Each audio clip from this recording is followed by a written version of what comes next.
నమస్తే, welcome to our channel. నేను ప్రియాంకరం. శివాజీ గారు అన్న మాటలు ఒక ఎత్తు, ఇప్పుడు జరుగుతున్న చర్చ ఒక ఎత్తు. ఒక విధంగా చెప్పాలంటే టాపిక్ డైవర్ట్ అయింది అని చాలా క్లియర్గా అర్థమవుతుంది. అండ్ డైవర్ట్ అయ్యింది ఓకే, ఎక్కడికి తీసుకెళ్లారు అంటే ఒక మహిళకి రెస్పెక్ట్ కావాలి, తనకి స్వేచ్ఛ కావాలి అనే ఫైట్ నుండి దీనికి కులమతాలు అంటించే స్థాయికి వెళ్ళిపోయింది. ముఖ్యంగా నాన్ వెజ్ ఇక్కడ మహిళ అని చూడడం మానేసి ఈ మహిళలకి మతాన్ని అంటగడుతున్నారు. సో అసలు ఈ టాపిక్ని ఎలా చూడాలి? ఇంత చర్చ ఈ ఇష్యూ మీద అవసరమా? మనం సరైన మార్గంలో అంటే ఈ చర్చ ఏ మార్గంలో పోవాలి, వీటి మీద చర్చిద్దాం. మనతో మాట్లాడడానికి ఎల్పిడిఓ ఫౌండర్ అండ్ చైర్మన్ భరత సంఘం గారు ఉన్నారు. ఆయనతో మాట్లాడి మరిన్ని విషయాలు తెలుసుకుందాం. నమస్కారం సార్. నమస్తే అండి సార్. ఈ శివాజీ గారు చేసిన కామెంట్స్ ఏవైతే ఉన్నాయో ఈరోజు దారి మళ్ళీని అనుకోవాలి. అంటే ఒక మహిళ కాస్త మహిళకి స్వేచ్ఛ లేదంటే రెస్పెక్ట్ కాస్త అది మతాలు కులాలు అంటించుకునే స్థాయికి వెళ్ళిపోయింది. దీంట్లో మీ ఒపీనియన్ ఏంటి అసలు? సో చాలా మటుకు చాలా డిస్కషన్స్ చేస్తున్నారండి దీనిపైన. అందరూ కూడా స్పందిస్తున్నారు. ఇవాళ అసెంబ్లీలో కూడా స్పందిస్తారేమో అన్న భయంతోనే నేను లోకల్ ప్రొడక్ట్ డెవలప్మెంట్ ఆర్గనైజేషన్ నుంచి వచ్చానండి. అటు ప్రతిపక్షం పాలకపక్షం రెండు కూడా మళ్ళీ చర్చ గురించి లేవదీస్తారనే దానిపైన వచ్చానండి. సో ముఖ్యంగా అండి ఇది డ్రెస్ గురించి వచ్చినటువంటి సంభాషణ. సో శివాజీ గారు he's from film industry, Anasuya గారు she's from film industry. So వాళ్ళదంతా కూడా ఒక కుటుంబం అండి, కుటుంబ వ్యవహారం. అది హద్దులు దాటి బాహ్య ప్రపంచానికి వచ్చింది. సో ఇవాళ నేను లోకల్ ప్రొడక్ట్ డెవలప్మెంట్ ఆర్గనైజేషన్ అనేసి నేను మీతో మాట్లాడుతున్నాను. ఇవాళ నేను సూటు బూటు వేసుకొని వచ్చి మీతో మాట్లాడాను అనుకోండి, ఆ పేరుకు అర్థం ఉండదు, నా ముఖానికి అందం ఉండదు. సో ఇవాళ లోకల్ దుస్తులతో నేను వచ్చాను. మేమేదైనా కానీ కూడా మన యొక్క సంస్కృతి సాంప్రదాయం ఏంటంటే మన మాట, మళ్ళీ దాని తర్వాత మన వ్యవహారం, దాని తర్వాత మన నడవడిక, అతి ముఖ్యంగా మన యొక్క వస్త్రధారణ.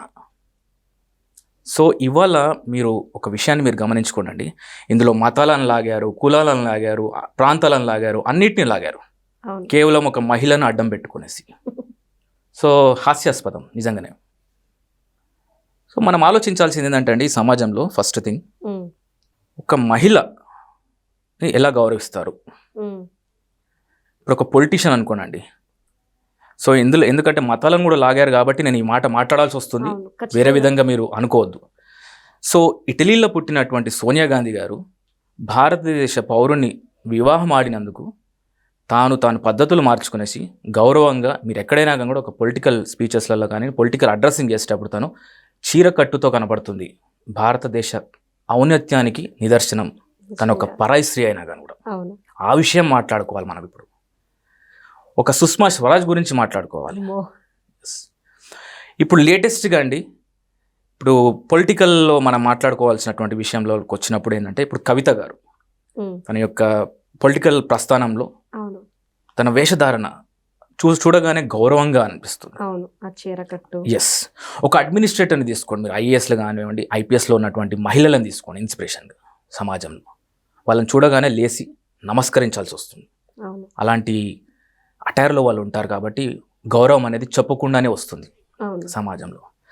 సో అలాగే ఒక ఫిలింకి సంబంధించి, నటులకు సంబంధించి, నటీమణులకు సంబంధించినటువంటి వ్యవహారంలో ఎలా అయిపోతుందంటే, దుస్తుల విషయంలో వచ్చేసరికి ఇవాళ బనియాన్ అండర్వేర్ అడ్వర్టైజ్మెంట్ చేయాలంటే ఒక హీరో తాను కోటు విప్పి చూపించాల్సి వస్తుంది.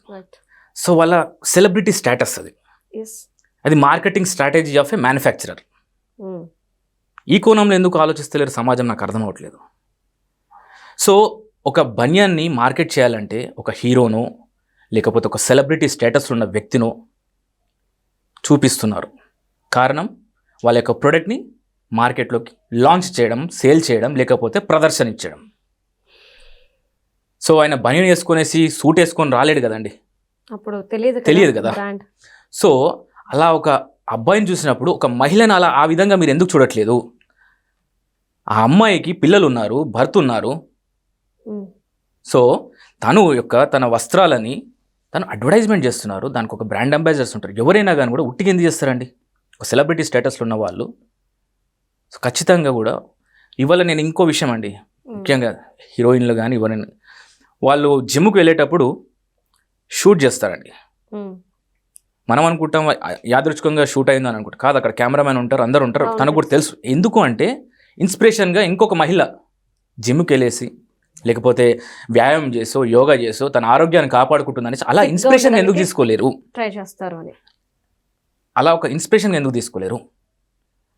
సో ఇవాళ అనసూయ అనే వ్యక్తికి ఒక స్త్రీ శక్తి, అలా ఎందుకు ఆలోచించొద్దు? నా యొక్క ఇప్పుడు ఒక అబ్బాయి కదా బనియాన్స్ గురించి ఎట్లా అడ్వర్టైజ్మెంట్ ఇచ్చాడో ఇది కూడా అంతే అనుకోవాలి. దీన్ని ఒక వాడకూడని పదజాలంతో వాడి సరుకులు ఇవంతా ఇలా ఇలా మాట్లాడేసరికి ఏమైపోతుందంటే అండి, సమాజంలో ఒక నెగిటివ్ మెసేజ్ పోతుందండి. అంటే నేను అనసూయ గారి యొక్క పిల్లల దృష్ట్యా ఈ విషయాన్ని నేను చెప్తున్నానండి. ఎందుకంటే ఇప్పుడు మీరు అదే సోషల్ మీడియాలో ఇప్పుడు అందరు మాట్లాడుతుంటారు, రకరకాలుగా మాట్లాడుతుంటారు, డిఫరెంట్గా మాట్లాడుతుంటారు, వెరైటీ ఆఫ్ వర్డ్స్. ఆ పిల్లల పైన ఏం ప్రభావం మనం ఇస్తున్నాం? సార్ మీరు అన్న వాటికి నేను 2 ప్రశ్నలు అడుగుతున్నాను. చెప్పండి. ఒకటి, శివాజీ గారు ఒక మాట ఎక్స్ప్లెయిన్ చేశారు. అమ్మా నేను సామాన్లు అన్నది ఇంకొక వర్డ్ వాడాను, దీనికి నేను క్షమాపణ కోరుతున్నాను, పొరపాటున వచ్చింది, దొర్లింది, కాకపోతే నా ఉద్దేశం నేను అక్కడ ఎందుకు ఆ మాట అన్నాను అంటే అంతమంది మగవాళ్ళు ఆ ఎదవల్ని మనం కంట్రోల్ చేయలేము, అట్లీస్ట్ మనమైనా ఉండాలి. వాడు బ్లౌజ్ ఏదో ఒకటి లాగితే ఏదైనా ఊడిపోతే నీకు సంబంధించిన వీడియోలు సోషల్ మీడియా అంతా ఉంటే నువ్వు సచ్చినా సరే అవి అలానే తిప్పుతారు. నువ్వు డిలీట్ చేయమన్నా చేయరు. పోయే పరువు వాళ్ళది కాదు, లాగిన ఎదవలది కాదు, నీది. కాబట్టి నీవు బయటకు వెళ్ళేటప్పుడు జాగ్రత్తగా ఉండు, నిన్ను నువ్వు ప్రొటెక్ట్ చేసుకో అని శివాజీ గారు చెప్పారు. ఇది ఒక మాట. అనసూయ గారు ఏమంటున్నారంటే మా మోడర్న్ డ్రెస్సెస్ మేము, మా బాడీ ఇది, మీది కాదు, కాబట్టి మాకు నచ్చినట్టు మేము వేసుకుంటాం, పొట్టి బట్టలు వేసుకోవాలో ఏం వేసుకోవాలో అది మా ఇష్టం అని చెప్పేసి అంటున్నారు. కంపారిజన్ ఎక్కడుంది సార్? నిన్ను నువ్వు ప్రొటెక్ట్ చేసుకో అనడానికి ఈవిడ మాట్లాడుతున్న దానికి సంబంధం ఏంటి? ఇక్కడ కదా డైవర్ట్ అవుతుంది అంటున్నాను. ఎస్ అండి, నేను అనేది ఏంటంటే శివాజీ గారిని కూడా సమర్థిస్తున్నాను అండి దీంట్లో కంప్లీట్గా. అండ్ ఏంటంటే తను అన్నాడు కదా, నేను మాట్లాడిన మాట అది తప్పుగా పోయింది అనేసి అన్నాడు కదా. సో అదే దాన్ని పట్టుకొని ఇప్పుడు మొత్తం సొసైటీ అంతా మాట్లాడుతున్నారు కదా. నేను చెప్పేది అదేనండి, ఒక సెలబ్రిటీ స్టేటస్లో ఉన్న వ్యక్తులు కానివ్వండి, వాళ్ళు చేసే ప్రతి అడుగు అనుసరించే సమాజం ఉంటుంది కాబట్టి ఆ ప్రభావం ఎంతైనా ఉంటుంది. ఇవాళ అతను ఆ మాట మాట్లాడకపోయి ఉంటే ఇదంతా కూడా రచ్చ కాకపోయేది కదా. 100% అంటే ఒక సెలబ్రిటీ వచ్చారంటే ఇప్పుడు మీరు డ్రెస్సే కాదండి, స్టేజ్లు కూడా కూలిపోయిన సందర్భాలను చూసాం మనం. ఒక సెలబ్రిటీ స్టేటస్లో వ్యక్తి వచ్చారంటే చాలా మటుకు అభిమానులు అనేవాళ్ళు అక్కడ చుట్టుపక్కల గ్రామాల నుంచి వచ్చి అక్కడ చూద్దాము నా అభిమాన హీరోని, నా అభిమాన నటిని చూద్దామని చాలామంది వస్తారు. అక్కడ ఉన్నటువంటి నిర్వాహకులు యొక్క బాధ్యత తీసుకోవాలండి. బౌన్సర్స్ని పెట్టడము లేకపోతే అరేంజ్ చేయడము. ఎందుకంటే ఇప్పుడు అండి మామూలుగా ఒక హీరోయిన్ తను డ్రెస్సింగ్ కొలతల గురించి టైలర్ దగ్గరికి వెళ్ళారనుకోండి, ఫుల్ లెంత్ అంటే మా సినిమా ఆడదమ్మా, మన ఒక హీరోయిన్ ఇలానే చూడాలి అనేది ఒకటి మార్కెట్ అయిపోయిందండి. ఒక అమ్మాయిని అలా అలా ఫిలిం ఇండస్ట్రీ అలా క్రియేట్ చేసింది, మనం కాదు. సో దీన్ని బేస్ చేసుకునేసి ఇలా 10 మంది మాట్లాడేసరికి ఏమైపోతుందంటే అండి, సో ఇందాక నేను అదే చెప్పాను కదండి, ఒక పొలిటీషియన్ చూడగానే, ఒక ఐఏఎస్ ఆఫీసర్ను, ఒక అధికారిని చూడగానే ఒక గౌరవం వస్తుంది. హీరోయిన్స్ కానివ్వండి, సెలబ్రిటీస్ని కానివ్వండి, వాళ్ళని ఏంటంటే అభిమానం ఎందుకు ఉంటుంది అంటే వాళ్ళ యొక్క నటన, వాళ్ళ యొక్క బాడీ ఫిజిక్ కానివ్వండి, ఇవన్నీ కూడా క్యాల్కులేట్ అవుతాయి. అంటే సినిమా ఇండస్ట్రీ అనగానే పొట్టి బట్టలు వేసుకొని ఎక్స్పోజ్ చేయడమే సినిమా ఇండస్ట్రీ. అంటే వెండి తెర పైన అండి, వెండి తెర పైన. మరి బయటకు వచ్చినప్పుడు ఏమైంది? అనుష్క ఉన్నారండి, తర్వాత సాయి పల్లవి ఉన్నారండి, వీళ్ళు బయటకు వస్తారు పద్ధతిగా చీర. నేను ఎక్కువ అనుష్కను చూసింది పంజాబీ డ్రెస్సులోను చీరలోను. సాయి పల్లవి గారు ఎప్పుడు చూసినా చీరలే. మరి ఎప్పుడైనా ఫేస్ చేశారా? అదే చెప్తున్నానండి, మీకు ఎలా కంఫర్ట్ ఉంటే అలా డ్రెస్సింగ్ వేసుకుంటారు మహిళలు. సో దాన్ని గౌరవించాలండి. అదే అంటున్నాము, గౌరవించాలి. కానీ మీరు సెలబ్రిటీ స్టేటస్ ఉన్నారు కాబట్టి మీకు జనాలు రావాలి అంటే ఖచ్చితంగా మీకు అక్కడ పలానా వ్యక్తి వస్తున్నారు అంటే ఆటోమేటిక్గా ఒక జన సముద్రం అవుతుందండి. అక్కడ జనాలను అందరికీ ఏంటంటే టచ్ చేయాలని ఉంటుందండి. ఇప్పుడు పవన్ కళ్యాణ్ గారు కూడా అయింది కదండి, ఎన్ని సందర్భాలలో మనం చూడలేదు. మంచి మహేష్ బాబు గారు కూడా అయింది కదండి, జూనియర్ ఎన్టీఆర్కి అయింది, అల్లు అర్జున్ గారికి అయింది, ఇలాంటి సందర్భాలను చూసాం కదా. కాకపోతే ఇక్కడ మహిళ అన్నదానికి మనకి ఎక్కువగా చేసుకోవాల్సిన రెస్పాన్సిబిలిటీ సమాజానికి ఉంది, ఒక మహిళ. అండ్ నిర్వాహకులకు ఏదైతే ప్రోగ్రామ్ అయితే ఆర్గనైజ్ చేస్తారో they have to protect her. Yes, ఇది ముమ్మాటికి వాళ్ళది మిస్టేక్ ఉంది. అబ్సల్యూట్లీ అండి. ఇప్పుడు సమాజంలో ఏమైపోయిందంటే ఒక సెలబ్రిటీ స్టేటస్ అట్లా ఎస్పెషల్లీ ఏంటంటే వీళ్ళు ఫిలిం ఇండస్ట్రీకి సంబంధించిన వాళ్ళు కాబట్టి వాళ్ళ డ్రెస్సింగ్ అనేది వాళ్ళ చాయిస్. అండ్ దాని తర్వాత మనము ఇవాళ దీన్ని బేస్ చేసుకునేసి మొత్తము సొసైటీలో ఇంకా వేరే సమస్యలు లేవండి, చాలా సమస్యలు ఉన్నాయండి. ఎన్ని సార్, నెంబర్ అంటే ఆఫ్ ఇప్పుడు చాలా సమస్యలు అన్నారు.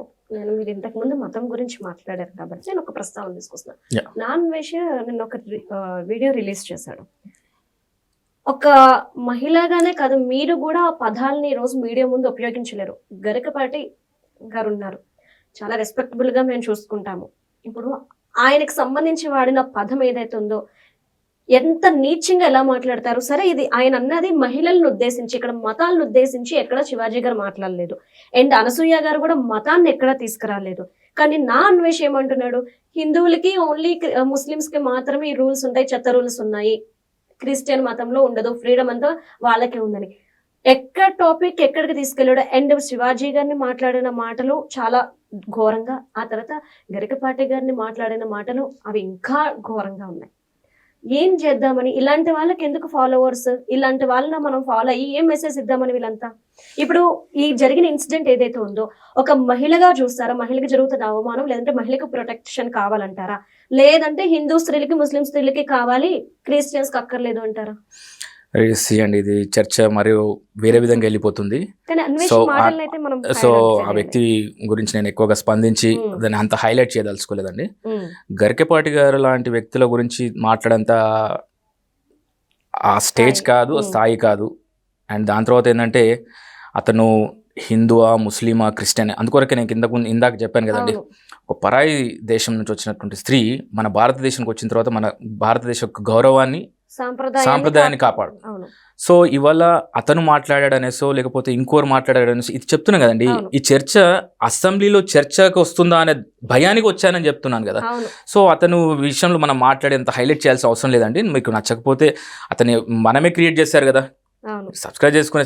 ఫస్ట్ అసలు స్టార్ట్ చేసింది ఏంటండి, తను ఒక ట్రావెలర్గా విదేశాలను చూపిస్తాను, మనం వెళ్ళలేని ప్రదేశాలకు అతను వెళ్తున్నాడు, మనకు ఒక టెలికాస్ట్ చేస్తున్నాడు తన ఛానల్ ద్వారా అనేసి అలా ఫేమస్ అయ్యారు. దాని తర్వాత సజ్జనార్ గారి ద్వారా ఈ బెట్టింగ్ యాప్స్ అనేసి అలా ముందుకు వచ్చాడు. సో సమాజంలో ఒక మార్పు తీసుకొస్తున్నాడు అనుకుంటున్నాయేమో, కానీ ఇలాంటి విషయాలలో మాట్లాడేసేసి మంచి మంచి స్థాయిలో ఉన్నటువంటి వ్యక్తులు, మన భారతదేశ గౌరవానికి సూచికైనటువంటి ప్రవచకర్తలను విమర్శించడం ద్వారా అతనికి వచ్చే లాభం ఏంటో నాకు తెలియదు. కానీ చాలా మటుకు ఏంటంటే ఇవాళ హిందూ అయినా, ముస్లిం అయినా, క్రిస్టియన్ అయినా కానీ కూడా అమ్మాయేనండి, మహిళే, అబ్బాయేనండి. అంతే. సో ఎవరు ఏది ఉన్నా కానీ కూడా మీరు ఫస్ట్ గౌరవించడం అనేది మీ మనసులో నుంచి రావాలి, నోటి మాటల నుంచి కాదు, చేసే చాతల నుంచి ఉండాలి. అంతే తప్ప ఇప్పుడు అతను మాట్లాడాడు అనేసి మీరు అనుకుంటున్నారు. ఇప్పుడు మనం ఏమైనా మాట్లాడామనుకోండి, అతనికి ఫాలోవర్స్ ఉన్నారు, మళ్ళీ ఒక నెగిటివ్ కామెంట్, మళ్ళీ ఒక రచ్చ అవుతుంది. ఇదంతా ఎందుకండి? మీరు సింపుల్గా ఎవరైతే ఫాలో చేస్తున్నారో అన్సబ్స్క్రైబ్ చేసుకోండి. That is the best way to give an answer to any person. So ఇప్పుడు అతను ప్రపంచంలో ఉన్నటువంటి దేశాలను చూపిస్తూ వాటి యొక్క అందాలను, ఎందుకంటే మనం అందరం వెళ్ళలేం కాబట్టి 195 దేశాలు తను ప్రయాణిస్తున్నాడు కాబట్టి అలా ఫాలోవర్స్ వచ్చారు. అది ఆ క్రేజ్ని కాస్త డిఫరెంట్ యాంగిల్స్లో మలిచేసేసి నేను ఇష్టం వచ్చినట్టు తిడతాను, కోస్తాను, కొడతాను, ఇలా వల్గర్ లాంగ్వేజ్ మాట్లాడడం అనేది. ఎందుకంటే నేను పదే చెప్తున్నానండి, పిల్లల పైన ఒక దుష్ప్రభావం పడుతుంది. ఇదంతా కూడా మనం ఒక జనరేషన్ ఇవాళ ఉన్నామంటే మన సాంస్కృతిక సాంప్రదాయాలు మన యొక్క పూర్వీకులు, మన పేరెంట్స్ మనకు నేర్పించారు. ఇవాళ ఏంటంటే ఏమైపోతుందంటే నెక్స్ట్ జనరేషన్కి ఇది కొనసాగించాలి అంటే ఎదుగుతున్నటువంటి పిల్లలే, ఇవాళ పిల్లలే రేపటి పౌరులు, ఈ దేశానికి వాళ్ళే ఆస్తిపరులు. ఎందుకు ఇంతగానో ఆయన అన్ని దేశాలు తిరుగుతున్నాడు కదా, ఏ దేశంలో లేనటువంటి యూత్ మన దేశంలో ఉన్నది. ఇవాళ ఒకసారి యూత్ బయట దేశానికి వెళ్ళింది అంటే మళ్ళీ ఇండియాకి రావాలంటే, మన స్వదేశానికి రావాలంటే జనుకుతున్నారు, భయపడుతున్నారు. రీజన్ ఏంటంటే అక్కడ ఉన్నటువంటి స్వేచ్ఛ అంటే ఒక లిబర్టీ ఉంటుంది, ఇక్కడికి రాగానే రిస్ట్రిక్షన్స్ ఉంటాయి. సో పెద్దగా అయిపోతుంది చర్చ. సో నేను చెప్పేది ఏంటంటే అండి, ఎవరి కార్యక్రమాలలో వాళ్ళు దిగ్విజయంగా చేసుకునేసి వాళ్ళ యొక్క పనులను కరెక్ట్గా చేసుకునేసి, సెలబ్రిటీ స్టేటస్ ఉన్న వాళ్ళు ఎలా ఉండాలి అనే దానిపైన ఒక గైడ్ లైన్స్ రిలీజ్ చేయండి అండి. మళ్ళీ అనసూయ రాదు నెక్స్ట్ టైం నుంచి, అలా రాకుండా ఉంటుంది. మీరు ఒకటి అసోసియేషన్ ఉంది కదండి, అసోసియేషన్ వాళ్ళు ఒక గైడ్ లైన్స్ రిలీజ్ చేయండి. ఆ గైడ్ లైన్స్ ద్వారా అమ్మ మీరు బయటకు వెళ్ళేటప్పుడు ఇలా ఉండాలి, మీకు ఈ ఈ వస్త్రాలను ధరించాలి, లేకపోతే మీరు అడ్వర్టైజ్మెంట్గా ఇక్కడ స్థానికంగా ఉన్నటువంటి వస్త్రాలను ధరించి మీరు వెళ్తే అక్కడ స్థానికులకు కూడా మీరు ప్రోత్సహించినట్టు ఉంటుంది. తద్వారా ఏంటంటే ఒక మిమ్మల్ని ఫాలో అయ్యి ఇంకా చాలా మటుకు ఇట్లా కుటీర పరిశ్రమలను కాపాడుకున్నట్టు కూడా ఉంటుంది. ఇలాంటి వస్త్రాలు వేసుకొని మీరు వెళ్ళండి అనేసి ఒక గైడ్ లైన్స్ రిలీజ్ చేయండి. మా కానివ్వండి, లేకపోతే అసోసియేషన్స్ ఉన్నాయి కదండి. సో నేను చెప్పేది అంటే, నేను వినిపించుకునేది ఏంటంటే ప్రజెంట్గా ఏంటంటే స్వేచ్ఛ అనేది ప్రతి ఒక్కరికి ఉంటుంది. ఆ స్వేచ్ఛ అని హద్దులు దాటి మాట్లాడొద్దు అనేసి కోరుకుంటానండి. ఎందుకో ఈ విషయం ఇంత గట్టిగా చెప్తున్నానంటే, పిల్లల పైన ప్రభావం పడద్దు. రేపు పొద్దున తిరిగేది ఆ పిల్లలు సమాజంలో. పలానా వాళ్ళు ఇలా అన్నారు మీ అమ్మని, పలానా వాళ్ళు మీ నాన్నని ఇలా అన్నారు అనేసి ఆ పిల్లల పైన ఒక చిన్న లేత మనసు పైన గాయపరిచే విధంగా మన మాటలు ఉండొద్దు అనేసి చెబుతూ, మహిళలను గౌరవించాలి అంటే అది ఎలా అంటే నమస్కరించడమో లేకపోతే ఇలా కాదండి, మనసులో నుంచి రావాలి. తల్లిని చూసుకోవాలి, ఒక చెల్లెని చూసుకోవాలి, ఒక భార్యని చూసుకోవాలి, తోటి స్నేహితురాలిని చూసుకోవాలి. ఇలా ఉన్నప్పుడే అదొక నిజమైన గౌరవం, అంతే తప్ప వస్త్రధారణలో ఇప్పుడు నేను ఇదే యాంగిల్లో డిఫరెంట్గా మాట్లాడేసి అది ఇది అని మాట్లాడాను అనుకోని హైలైట్ అవుతుంది. కానీ విషయం అది కాదు కదా. విషయం ఏంటిదండి? గౌరవం, స్త్రీ గౌరవం. సెలవండి. Right. Thank you so much sir.